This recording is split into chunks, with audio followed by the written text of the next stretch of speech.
Hey guys, it's Mitch. How's it going? This might be a little bit of a short one.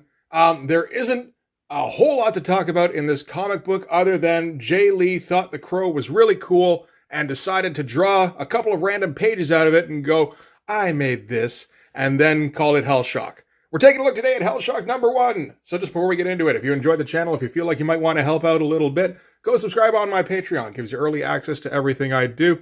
Helps out the channel, helps to buy new comics. So this is July of 1994. Jae Lee has been working at Image Comics for a little over a year at this point. He did come over in that first wave of new talent that had brought in Sam Keith and Dale Keown as well. I think the main difference being that Sam Keith and Dale Keown were able to at least come up with something right off the bat. I mean, like, Dale Keown just came up with the Hulk, Sans and Nose, and Sam Keith just kind of drew shit and went, fucking, that's a superhero. And everyone went, I gotta take your word for that, man. And Jae Lee, it seems, took a little while to develop anything, which is maybe understandable. Jae Lee was, I think, around 21, around the time that he would have jumped from Marvel to Image.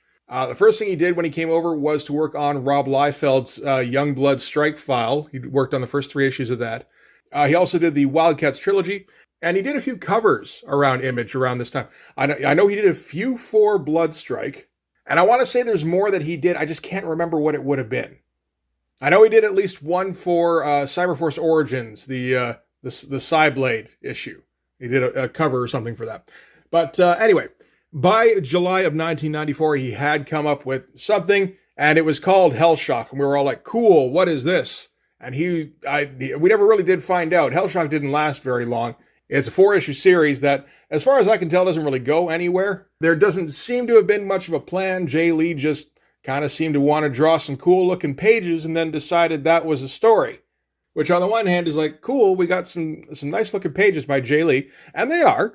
On the other hand, it's like, why didn't you hire a writer? It's the age-old question with Image. And from what I recall from hearing from Todd, the reason was because they didn't want to split any money with the writers. They thought the writers were redundant. And a couple of years later, I guess they proved their hypothesis right because, I mean, yeah, they've got a bunch of shit comics lying around, but they also made a shit ton of money that they didn't have to split. So I guess Jae Lee got in on that. Good for him. So we might as well get into the cover first. So this is HELLSHOCK number 1. That cover fucking sucks. In the back of the issue, we're going to see a lot of posters, which are basically just designs that Jae Lee has come up with that are pretty similar to this. I think this is the least of them because he picked the one that's a photo. If he'd picked the one that was a drawing, I would have been a bit more interested. But yeah, this is basically just, he took a photo and drew a silhouette around it. And then a bunch of CG fire stuff. Yeah, no, fuck you, Jay. That's terrible. So we're not going to get a whole lot of credits on this one. Story and art, Jae Lee. So yeah, no writer, no scripter on this. Jay's just going off the dome. Colors by Jose Villarrubia. Computer colors by David Larks. Lettering by Richard Starkins. So yeah, very few people working on this. Jae Lee drew some shit, handed it off to a colorist, came back and came up with some words for it, handed it off to the letterer, and it was good to go. We're going to start things off with some little kid who, I guess, got the shit beat out of him by his dad, probably. Start out with, like, Arkham Asylum looking, skinny panels going to slightly fatter with bloody handprints all over the place, and just the voiceover of the dad being like, hey, we're still cool, right? I ordered us some pizza. Don't be mad because I beat your face in. So yeah, Jae Lee may be reading some Dave McKean around this time. And yeah, so keeps saying sorry till he realizes the door was locked and that pisses him off and yells, open the goddamn door, and starts slamming into it in a repeatedly photocopied page. I mean, this shot is very nice. I would say like most of the shots in this book are pretty nice. I guess we're supposed to feel bad about the kid. Dad kicks in the door and goes, Josh, where the fuck are you? And yeah, so Josh ran away. But again, like, you know, great looking backgrounds here. This looks like Simon Bisley looking shit almost from out of Batman versus Judge Dredd. So, okay, element 1, a kid runs away from home after getting his face beat. We'll try to remember these. Element 2, in a church somewhere, some nuns light some candles, and they light enough where one of the younger of the nuns can see that there's somebody at the altar. And they tell him that he's got to go away because the church is all locked up. It's a very nice sequence. It's very moody. There's like some great looking shadows going on. And I don't mind the color. Like the Jose guy, whatever he's doing with the color, it's pretty cool stuff. I like this shot here of the HELLSHOCK guy. Is his name HELLSHOCK? I suppose it must be. But him silhouetted against, the cathedral window. That's pretty great. And then we turn the page, and oh, that doesn't look nearly as good. So our guy is very strangely lit considering the fire's over here, but the light's over here, but the shadow's over here. That doesn't make any kind of sense. Jae Lee plays by his own rules. And the priest is, I guess, probably dead against the altar with a blood stain floating in midair over him. There's a lot of good stuff in this comic in terms of the art. This spread is not among them. This feels like Jae Lee trying to speed things up like Jae Lee used to know how to do. Because that's the thing. This is after Jae Lee has started to slow down already. He started getting like big kind of paid for working for Image. He's done the Strike File issues. He's done Wildcats Trilogy. And it feels like on Wildcats Trilogy, he started to slow down in earnest. Because he was making a shit ton of money off of that, I would guess. And realized, hey, wait a minute, if I draw a page a day at Image, it pays me the same as drawing 8 pages over at Marvel. I don't have to draw 8 pages a day anymore. And then he lost all the intensity in his work. So, Stephen Platt syndrome is Jae Lee syndrome. Is probably somebody else I can't think of off the top of my head. Mark Silvestri syndrome? Maybe. Okay, so from there we're going to cut to a pair of shades that walks like a man. This is a detective of some kind, and he's driving in a car, in quotations. It's really more of an outline with sort of a gigantic velvet scrunchie for a steering wheel. And then the backgrounds outside are photos. So, okay, yeah, he's not trying to go too slow on this. He's not like taking his time on everything. This is some photo shit. He is still taking some shortcuts. All right. And our detective guy spouts some bullshit about faith because, as I said, Jae Lee saw The Crow and thought, boy, that comic is good. I'm going to do that comic too. He pulls up to the church, and the nuns are babbling outside of the church, and they go, he's inside. And we find out our grim and gritty cop is Detective Danik Height, which sounds like an inside joke of some kind, but I can't imagine what. Anyway, Danik steps out of his car with his gun at the ready, and he's going to walk into the church, and he's going to maybe shoot somebody in the church. Like I said, there's some nice shots here, like the pose of him getting out of the car, not too bad. The general composition of this whole panel, pretty great. Like, whole lot of black for just a little bit of a sliver of Danik walking in here. Okay, cut back to the little boy, Josh, who ran away from home. That also looks like a photo. Josh is running away from home. He's got blood on his face, and some bum out in the alleys is going to talk creepy to him. He's like, I got a secret, but I can tell you got a big secret too, but my secret's bigger. And it's like, ew, I don't want to hear about your fucking secret. And, good artwork on here. Nothing fantastic, except I like this panel a fair bit with the silhouette. So, Josh runs away, ends up in the sewers somewhere. I guess that's what this is. Kind of looks like he's running through an underground parking lot. But yeah, ends up in the sewers and just kind of hangs out and chills. Cool shot of the close-up of the eye.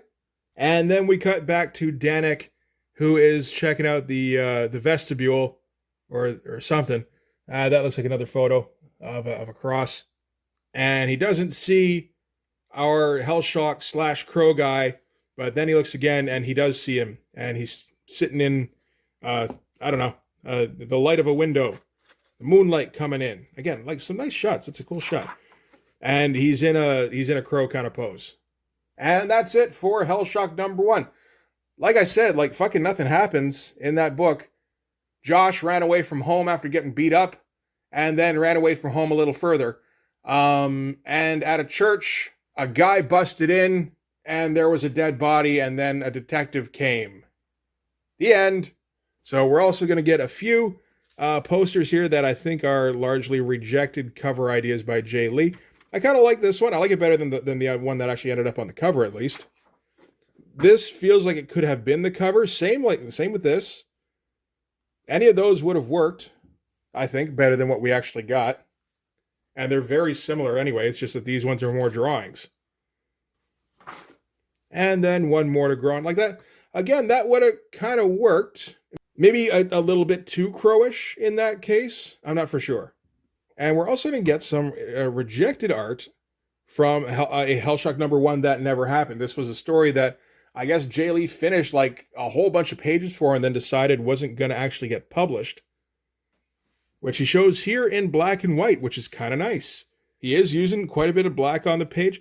And like there's a fair amount of drawing going on here. He doesn't seem to be taking too many shortcuts on these pages, at least. Again, babbling about faith. But the art is pretty good, better than a fair amount of the stuff that actually ended up in the issue. This page here, pretty good, with HELLSHOCK getting smacked back and forth. This page here, with the girl with the crow girl with the angel wings. Like we saw this in The Crow once or twice, did we not? In the movie or in the comic, one of the two. But it's a great fucking page. And then some more that aren't quite as good.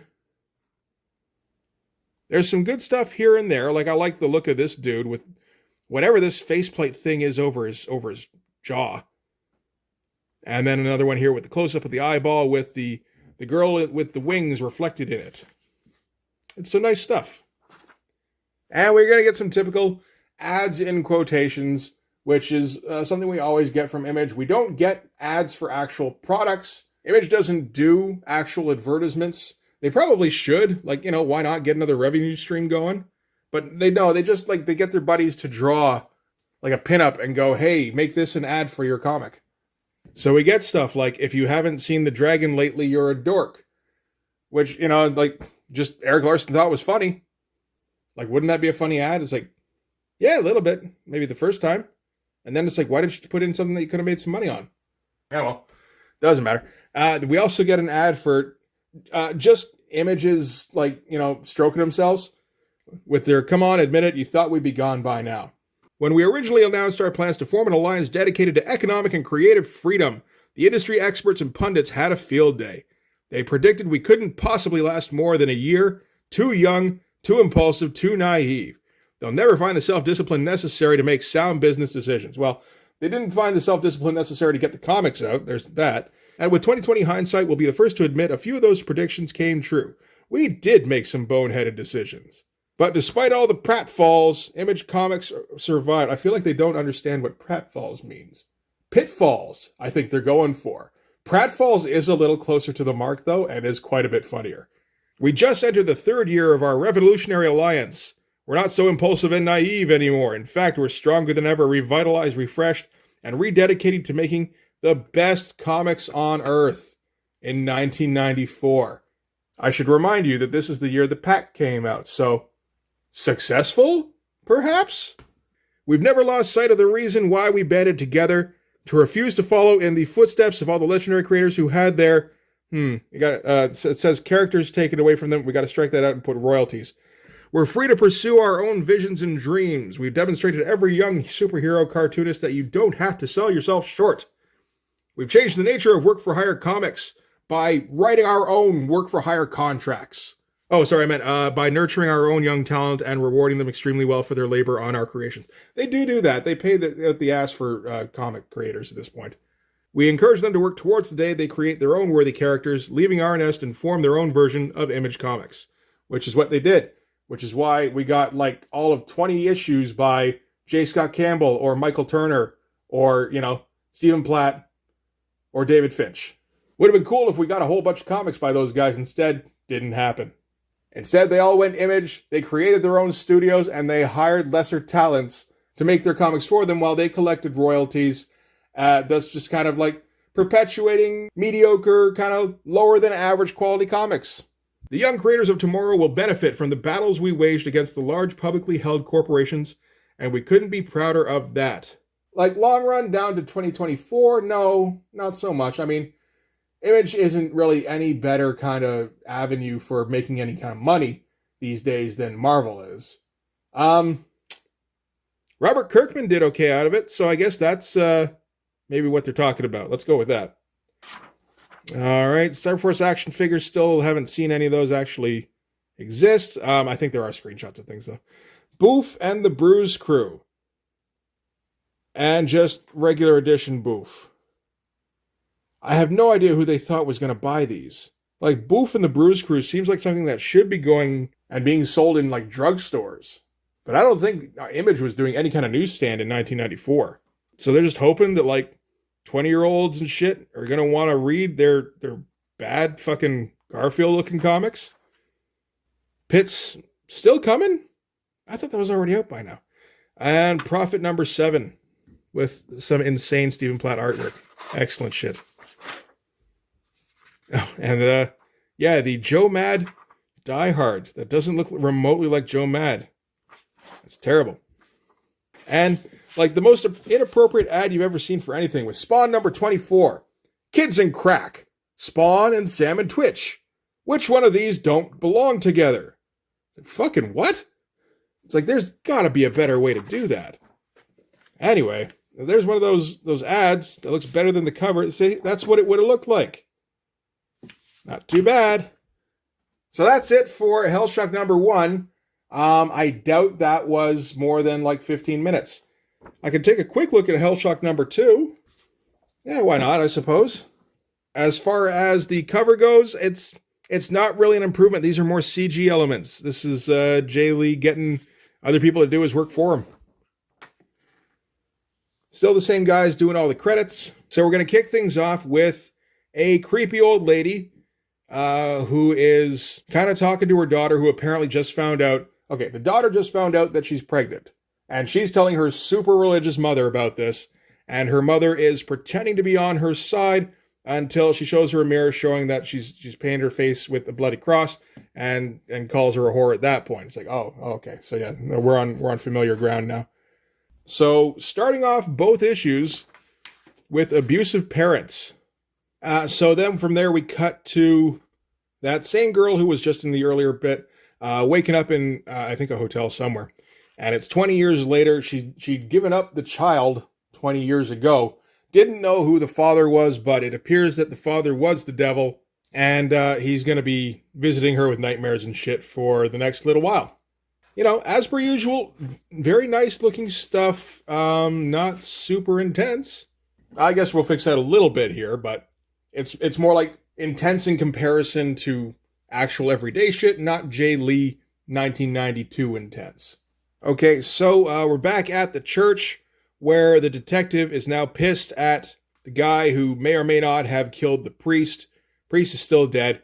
Grabs the guy by the hair. This whole shot is very nice. I can see how, like 2 years ago, Jae Lee would have done this with a lot less rendering, where it just would have been like shapes largely and a lot of spatter.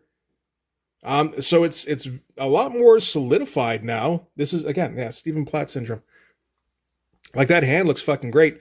So yeah, he aims the gun at him, and the crow, or HELLSHOCK, whatever the fuck, grabs him by the throat and throws him. Like, you know, that's a pretty intense shot. If it were anybody else, it would be like, holy shit, dude, ease off the gas pedal. But, you know, it's Jae Lee, so it's more like, yo, did somebody spike your coffee with some Valium? So, okay, through the cop, and now he's going to say mad things, and then go and punch the cop many a time. So many punching. And the cop is able to go and reach his gun in a shot that looks like a photo of the gun itself, not of the cop. That's a really strange sort of amalgamation. But I guess the dude stopped punching him for a second so that he could shoot him. So that was nice of him. And yeah, so now he's shot. Cut back to Josh, who is running away from the sewer tunnel that he was hiding out in. He kind of heard some voices in there. Only somebody calls him back. He goes back to check it out, and whoever it is has his exact same face. Sure, why not? Back to the church where Height Denbo, or whatever his name was, is getting loaded into the ambulance. He asks about the perp who he shot down, the one with the bullet in his forehead. And he's like, there's nobody else in there. Whoever you shot down, I guess they ran away. And this is kind of nutty. Whatever, he decided to put some kind of texture on this ambulance here. Whatever this cross-hatching is, and whatever it is, it's so thick that you can actually see the shadow of it. It's actually very distracting. I don't know what the fuck the point of that was, other than just he didn't like all that open space there. So the Crow Shock walks away. He's got the bullet in his head, and he walks in among the trash, and he falls over in the trash. But he has a guardian angel, and he thinks crow thoughts. I like these pages quite a bit. This one here is great stuff. With the silhouette, with the framing, with him being kind of off-center and everything. This is actually kind of abiding by the rule of thirds even, isn't it? All right, cut back to the girl who gave up the baby a long time ago. The demon baby, probably. Or maybe not demon. She calls whoever seduced her an angel. And he says that his love with her cost him damnation. So I guess this is one of those deals where the angel fell in love with a mortal woman and banged her and then got cast into hell for it. So maybe the baby in question, who I believe is HELLSHOCK, he's more of an angel baby than a devil baby. That's a pretty great expression. And the rest of this, it's all silhouettes, but it's pretty good silhouettes. Like, this is a very nicely posed silhouette of a woman holding a tea kettle, you know. Same with this one of a woman silhouetted against a window. These are all very nice. Okay, now we're in the hospital where the detective gets visited by one of the nuns, who's had some time to collect herself and apparently is not very sad about the padre being killed. Apparently he was a man of indiscretion. He was an effrontery to the law and an embarrassment to me. He won't be Miss Detective. All right, those are some bold statements by Mother Superior there. We get a Jae Lee pinup, very much like the other stuff he was doing before. So Jae Lee just kind of gets an idea in his head and just keeps kind of drawing it over and over again, a little bit different each time, I guess. I don't think he's like unique in that respect. It's just I feel like you never see that, you know, all that process stuff. Oh, next one's going to be a pinup by Bill Sienkiewicz. Maybe we'll check that out before we leave, actually, because I can't imagine I'm going to come back and do a revisit video for issue 3 and 4. We might as well just see what that Sienkiewicz thing looks like. Okay, back to the kid where the kid is with the kid who looks like the kid. And the kid who looks like the kid hails a taxi and offers the kid to come over to his place and hang out for a bit. Apparently, his parents aren't a problem, so I guess he has no parents, probably. And more photos. Everything that's not a person in here is a photo, I'm pretty sure. At least the people look pretty good, though.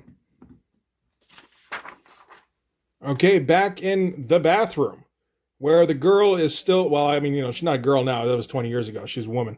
Is still talking to the voice in her head, who seems to be pretty mad at her, or maybe he's just pretty mad in general now. So that's him there in the bathroom mirror. Again, more photos. Just the, yeah. So he's still not spending a whole lot of time on the pages. It's just that he's taken every shortcut that he can. Oh, and Crow Shock is still hanging out in the garbage with the bullet hole in his head. And, but he's got his guardian angel who's going to check in on him. And it's the girl with the wings. Again, very nice shot. Still nothing happened in that comic, though. Just lots of Moody Crow-like stuff happened. Yeah. All right. So that's it for HELLSHOCK number 2. Let's just check out that Sienkiewicz thing real quick. Okay. As far as I can tell, there is no Sienkiewicz thing in HELLSHOCK number 3. Take a quick look at number 4. Okay, this one also doesn't have the Bill Sienkiewicz poster. It has this, well, I mean, I imagine this is the poster. This is a Bill Sienkiewicz cover. We do get a poster by Adam Kubert with inks by Jae Lee. It's like, okay. That's weirder than I would have expected from Adam Kubert. And yeah, so by the end of this, nothing really has been, well, okay. So yeah, I think we established that HELLSHOCK was the girl's son, and he killed his angel demon dad. I'm sure it was very satisfying. Okay, so that is going to do it for HELLSHOCK number 1. Yeah, that comic kind of blows. There's a couple of nice shots here and there throughout it, throughout any given issue, I think. Like, if there's one thing Jae Lee has shown over the years, it's that the dude knows how to draw. And for a couple of years there, he did it really fast and really intense, and it was really interesting. And then he stopped doing that, and we all went, oh well. I guess you can draw Dark Tower stuff from now on. But yeah, the actual HELLSHOCK issues, The first series, not worth picking up. I can't imagine the second series is either. That one's a few years later. It's 97 instead of 94. So that might be a little bit closer to his Inhumans style, if that's the style that you're interested in. Personally, I'm just sad we're not getting Youngblood Strike File / Wildstorm Trilogy issue 1 anymore, because those were the fucking days of Jae Lee. Where's X Factor Jae Lee? That's the Jae Lee I want to see again. Anyway, that's going to do it for HELLSHOCK number 1. I'm sure we'll hit some more Jae Lee at some point. I just can't possibly imagine what that would be anymore. I feel like we've hit all the big ones. We'll do a bit more Namor. That's where all the fun shit is. Okay, well, we'll do more Namor. But for this one anyway, that's going to do it. Thanks very much for watching. If you like this video, please hit like, hit subscribe, hit the notification so you know when the next one's coming out. Go over and subscribe on my Patreon. It gives you early access to everything I do, from the Blood Force stuff to the YouTube videos before they get uploaded to YouTube, as well as some Patreon exclusive content. You can also follow me on Instagram and DM me there for commissions, and you can join the Blood Force Discord server. But yeah, that's going to do it. Thanks again for watching, guys. I'll see you in the next one. Bye-bye.